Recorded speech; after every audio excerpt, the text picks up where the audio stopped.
Well, good afternoon, everybody. I am doing the video today because I lost a bet to Teresa, and so that was the price of our bet. So you're stuck with me today. One of the things I wanted to do is there's a couple things I wanted to talk about, and um, one of the things I wanted to do, and remember, these are not completely done. I still got to do some more work on them. But I wanted to show you some of the crosses that I have made. Teresa ordered some uh, metal roses through Temu, and we put the metal roses in this cross. I thought it turned out very, very nice. What it is the part that is looking at you right now is when you pour it in the when you do it in the mold, the part that is looking at you right now is on the bottom. So what I did is I put a layer of clear, and then I put the leaves in. Then I put another layer of clear, and then on the very back I put black. So uh, I'm really proud of these. I thought they turned out really nice. The next one is I made some little crosses when I first started, and that's what's in the middle of this. It's one of the first crosses that I poured, and then with the red, I was trying to swirl it through, but as you can see, swirling didn't work very well. But I still think it turned out very, very sharp.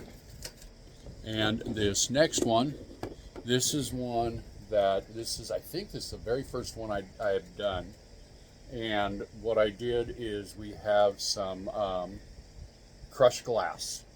So what I did is I poured crushed glass into the mold, and then I put um, I did clear, and then Teresa embellished with the paintings, with the painting of the vine and the roses and everything, and she does such an incredible job. The last one. This is this last one.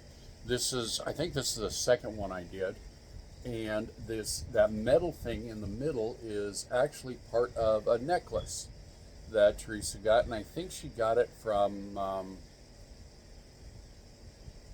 can't remember the name of it, but she was trying to sell it for a while, and she just she didn't feel right about selling that stuff to people. So, but this is one of the necklace that we put in it, and also this one has some crushed glass in it and some glitter. So if I'm not sure what else she's going to do to it, but we'll get it ready. Okay, the next one is we got some skull molds, and I love doing different stuff. And this one here, this is the first skull I did, and it's got a soft spot in the top of his head, and that's actually the bottom of the mold. And I'm not sure what to do to get that soft spot out of there. Trying to get my fingers out of the way so you can see some of the details. But these are very, very cool. I love these skulls. And then I did two of them in glow in the dark. And I don't know what happened with this, but you guys can see all of that stuff on the bottom. And when I poured it in the mold, and I came back a couple hours later, it had foamed up, and so but it still feels like it's all the way full. And this is a glow in the dark one, so I'm really, really curious. I got to get out my Dremel tool with a cutting blade to get the bottom part of that knocked off. And here is another little one, and this one goes with the big one. This is also glow in the dark, and I was really proud. This one turned out really well. And then I did this little guy here, and there again, You know, this is just straight black. It's got still, I don't know what to do about the soft spot in the top of the head. This last one is, I am very, very proud of this one.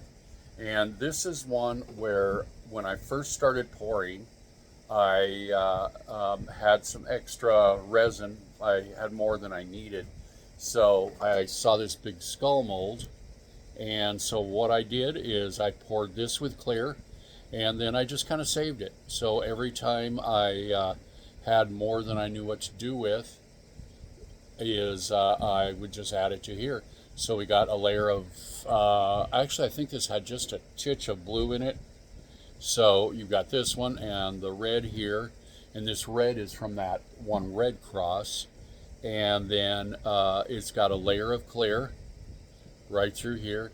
And I had extra of the glow in the dark, so that's where this one was. And then when I finished that little skull up with black, I did him too.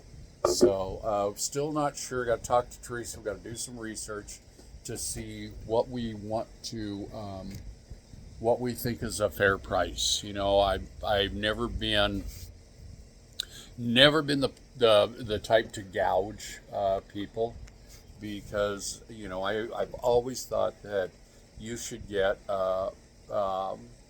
fair value for fair service. And when I was running the liquor store,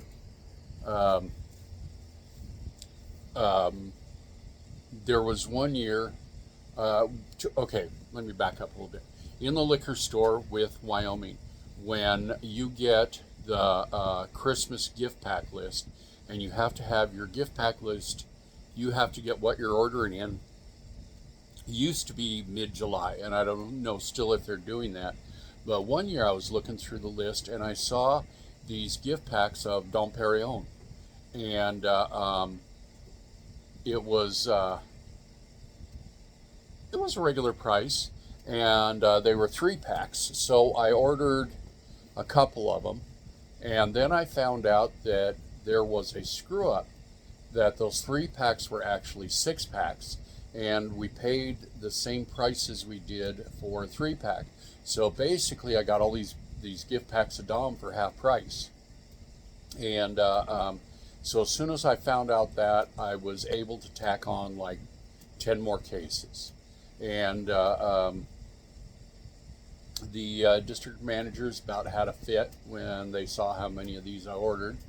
And one of the things that I've always been very, very good at is without high pressure, I am very good at selling. And the Dom, when the single bottles of Dom on the shelf, I think I had them priced at $129.99, and which fair price, fair markup. Most of the other people in town were selling them for between $150 and $200 a bottle. When I got the gift packs in, I made a little extra money, and I sold them for $99.99, which was $30 off the bottle price.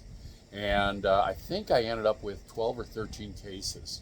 And I sold all of those within a couple days. I actually had a couple people come in and buy a case at a time. And also when Crown Royal, when they moved to the new distillery, they still had kegs left over from the Waterloo distillery where Crown was originally made. And so they released it as, I don't remember the name of it, but they released it as a special package. And I sold these for about $240, which was pretty much the going price around town. And it only came available for us to order like maybe once every 3 months. And usually the Liquor Commission would only get in, 6 to 10 cases. Well, I had a couple people at the Liquor Commission that really, really liked me, and they let me know when the Crown Royal, when the special Crown Royal was coming in. So what I would do is I'd always have my order in first, and I believe they were 6 bottle cases, and I sold them for, like I said, about $240. The best time I had with those is I got 6 cases in, and they showed up about 10 in the morning, and I had them sold out, all of them, all 6 cases, by 4 o'clock that afternoon. So the district manager I had at the time, he didn't watch me that close because he knew that I knew what I was doing, and he just basically let me run with it. So that was a lot of fun. But there again, I did have a chance to just royally screw people over. Like on the Dom Perignon gift packs, I could have sold those easily at $150 a bottle, but that's not in my nature. So yeah, that's a little bit more about me. And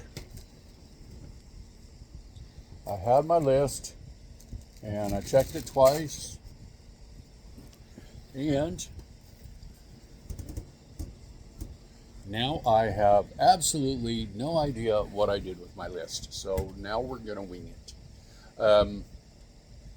One of the things I wanted to do is I wanted to kind of throw out a PSA, and I'm this August I'll be 64 years old.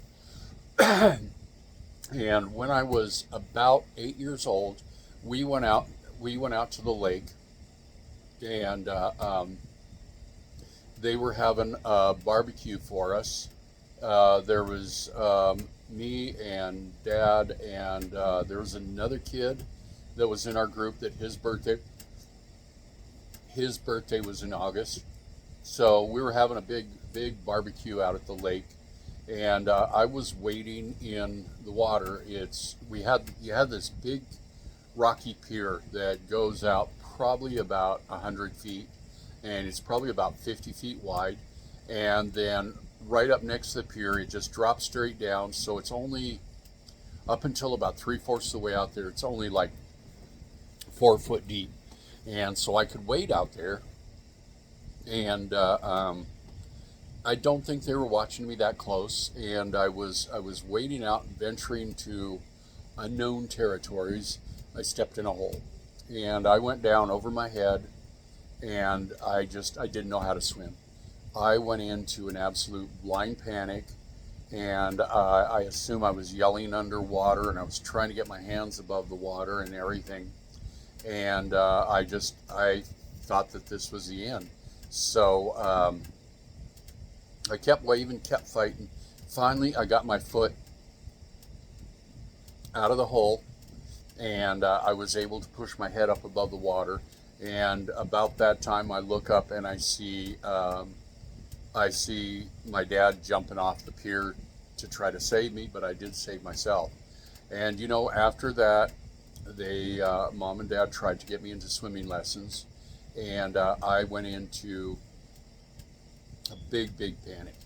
And the lessons they had were at one of the high schools in Casper, and Mom knew the guy that was in charge of all this, and so she asked him if there's any way they could give me more specialized training, because at that point in time I wouldn't even put my head underwater. I didn't like my face splashed, and I didn't like when the water got up to about here. That made me freak out. And there was this one girl, and 8 years old, and I just remember she was absolutely beautiful, and she worked with me, and she was so patient and everything.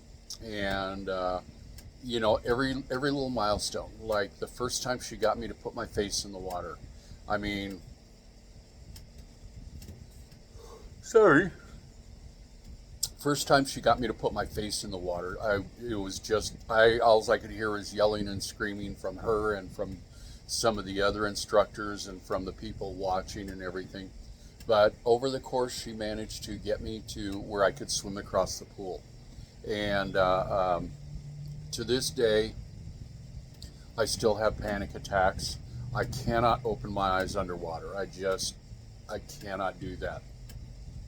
Um, just before we left Florida, we our daughter and her boyfriend and our grandkids, we all went out to the beach, and I don't know what it was, but I just had a panic attack, and I was scared. I couldn't get up. It was before I had hip surgery, so I could barely walk, and I was sitting there sitting there in the water. The water was maybe chest high, but even at 59 years old, I still went into a huge panic about that, and it's something I don't think I will ever get over. But one of the things is that I want to, I want to alert parents that if you do nothing else, get these kids in for swimming lessons as soon as possible, and get them to respect the water, because it's so sad when you see. Sorry. It's so sad when you see drowning accidents, and then the kids that actually survive it. Some of them are just absolutely scarred for life, and I'm one of those. I swim really well now. I've done a lot of snorkeling. I never got my scuba certificate, but that was something I always wanted to do.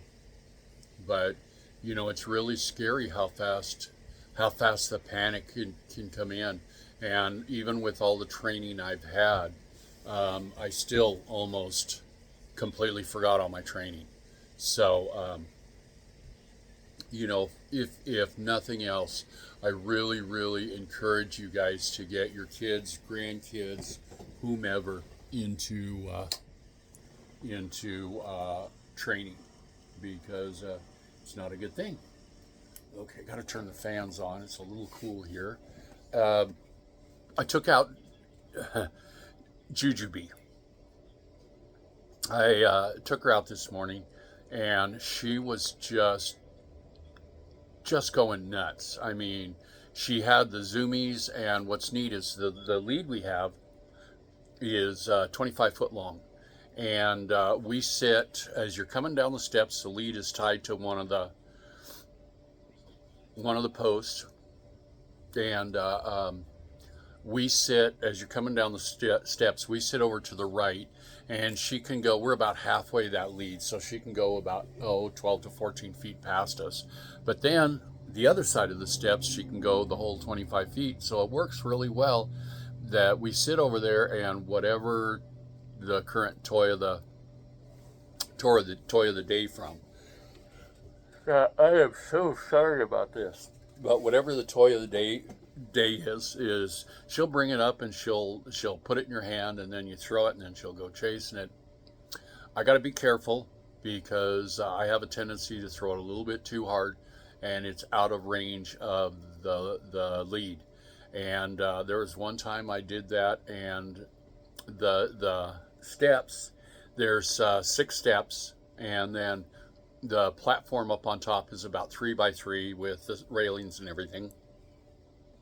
And I don't know how much this sucker weighs, but I'll bet you it's well over 1,000 pounds. She hit the end of that lead, and she slid it.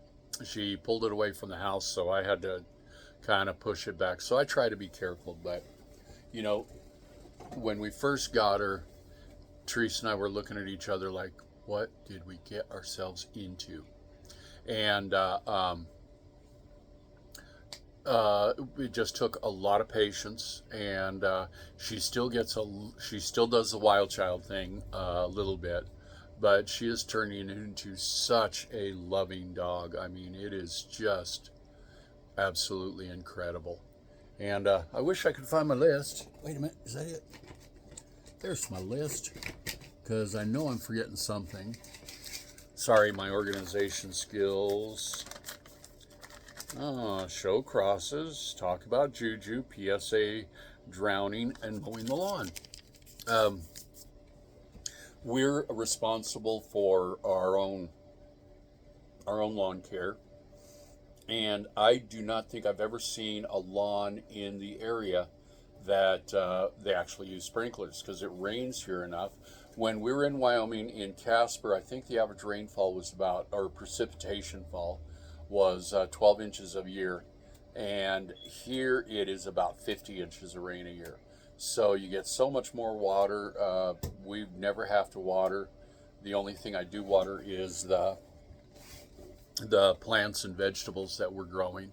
And it's just, things go nuts. And it's really, really weird to see plants growing wild that we used to pay money for in Wyoming for indoor houseplants. So Teresa's been, whenever we go somewhere, if she thinks if she sees a plant that she doesn't have, she'll grab clippings and she'll start it over here. I didn't sleep very well last night. It was a rough night.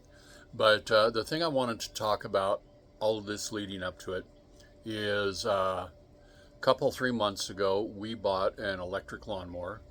And a lot of the reason for the electric lawnmower is we don't have a shed.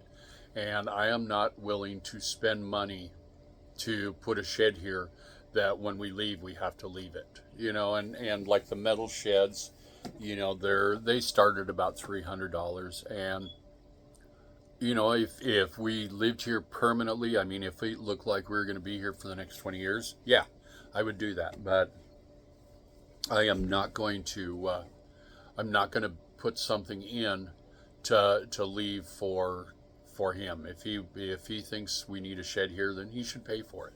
So we bought an electric lawnmower because that way I don't have to worry about gas fumes, and I lock it in the back of the Jeep when I'm not using it. But I end up mowing the lawn about every 2 weeks. And then also Teresa got me, it was on, I believe it was on Amazon. It is a rechargeable weed eater. And instead of the strings, it's got 3 different types of blades. It's got these little plastic blades, and then it has these metal blades, and then it has, they look like a circular saw blade, but they're only like 4 inches around. And that thing is just absolutely amazing. The blades are easy to change out. The batteries last forever. It did come with 2 batteries, which is very cool, but the batteries seem to last forever. And years and years ago, it's probably been 15 years ago, when we were still in Wyoming, and I would go over and mow Mom's lawn, and she had an electric weed eater, a battery operated. And I hate the string trimmers because they just, I never have any good luck with them. But the weed eater we bought a month ago, it weighs about half the amount that the one that Mom had 15 years ago. With technology and the improvement in battery technology and all of that. And so we've got a ditch that runs between the front of our house, or the farthest edge of our lawn, up to the street. And that's to drain off all the runoff. Well, we're responsible for doing the ditch, and it's got it's a slope about like that. And so with my mobility issues, I couldn't get the lawnmower down in there, and I got the lawnmower down as far as I could. So finally what I did is I hit my butt, slid on down, and I walked down through the middle of the ditch, and I was just cutting up and down the sides, and it was nice because I had an extra blade with me, so if I had problems or something thicker, I could just switch them out real quick. But I love that weed eater. And if anybody has if anybody wants to know more, just put a comment down, and I will put a link to this particular weed eater. But I just absolutely love it. And if I remember right, we only paid about $70 for it. So I've been very, very thrilled. The shaft extends So if you got somebody taller using it, you can extend it out, or somebody shorter. And then you got, here's the shaft and here's the head with the blades on it. And it's cool because it's got an adjustment where you can move it way up or you can move it almost flat. And that was nice because when I got to the steeper parts of the canal, I would flatten it out and I would extend the arm out, and that way I could get the whole thing up there, and it's light enough where I can do it with one hand. So yeah, if anybody wants to know, just leave a comment, and we'll put a link in the down below for this particular weed eater.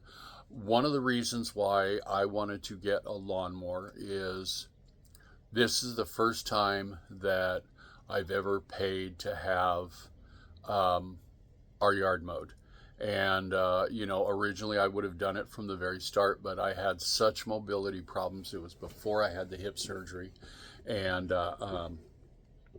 and it just drives me nuts to pay $40 to have the guy come in and do the yard. So what I end up doing is we end up buying the lawnmower, and we figured between the lawnmower and the weed eater, we spent $200. I've mowed our yard 3 times, so 2 more times, and the lawnmower and the weed eater have paid for themselves since we're not having to pay somebody else. But one of the things is I wanted the exercise. I wanted to be able to get out and move around and have a reason to get out there and walk. And sometimes, say hi, Teresa. Hi, bud. Sometimes it hurts, and I wanted to use some serious bad words, but it's been good for me just to get out, moving around. I'm turning much, much darker, and which is cool. It's fun. So if you guys have any questions about any of this, just put a question in the comments down below, or I believe Teresa has her email address on here, and you can contact her or contact her through Facebook. Like if there's any of the crosses that interest you, we're still trying to decide what's a fair price for them. But if the crosses or the skulls, I think the blue, I'm not sure which of the 2 big skulls that Teresa wants, but I know she wants one of them. But yeah, just if there's anything that really interests you, let us know. So I hope you guys are all having a wonderful week. I hope that May's bringing nice weather so you can actually get out and enjoy the sunshine. And that's what's cool is, like in Wyoming, we did not plant a garden until after Memorial Day because I've seen it snow there every month of the year. In fact, one year, it was about 20 years ago. In fact, our granddaughter was still a baby, and Teresa's birthday is the 4th of July. And so what we'd do is we'd go out, and there's a park at the end of our street, and we'd sit in the park and we could see them shooting the fireworks from the event center, which was really, really cool. And one year we ended up having to sit in the car because that night it was snowing on her birthday, on the 4th of July. And here it doesn't get near as cold as that. I think the lowest temperature we saw was in the lower 20s, but the next day it was back up in the 60s. And spring comes so much earlier, because in Wyoming there's a lot of years where spring would come and it would only be 57 seconds long, so you go directly from winter to summer and then back to winter. And here it's kind of nice because you get the extended springtime. So we've been trying to get out and enjoy it and everything. So we sit outside a lot. We'll take Jujubee out there with us, and first time we get her out there, when she first gets out, she always has the zoomies and she goes just flying back and forth, and it's fun. We haven't had a real young dog in, oh man, probably 25 years when we got Missy and Maximus. Missy was she was a Dachshund Sheltie cross, and Maximus was we're thinking Greyhound and German Shepherd. And Max was just, he was a lover, not a fighter. And he was just absolutely so gorgeous when he'd get out in the yard. And I'm sure you guys have seen the Lipizzaner stallions, at least on TV. And he would get out there and he would prance just like those stallions. So yeah, he was a very cool dog. So I have talked a lot. You guys are probably sick and tired of listening to me, looking at me, and all of this stuff. So we hope you have an incredible week. Please be sure and show some love to a stranger, you know, whether it be holding a door open or buying them a cup of coffee, or, you know, it doesn't have to be anything, you know, anything extravagant. Just do a spur of the moment, be nice to somebody else and pass it along. So we hope you have a good day, and please like and subscribe to our videos. And if there's any questions you guys have, you can send them to Teresa, or you can put them on the comments. So we will talk to you very, very soon. We love y'all. Bye.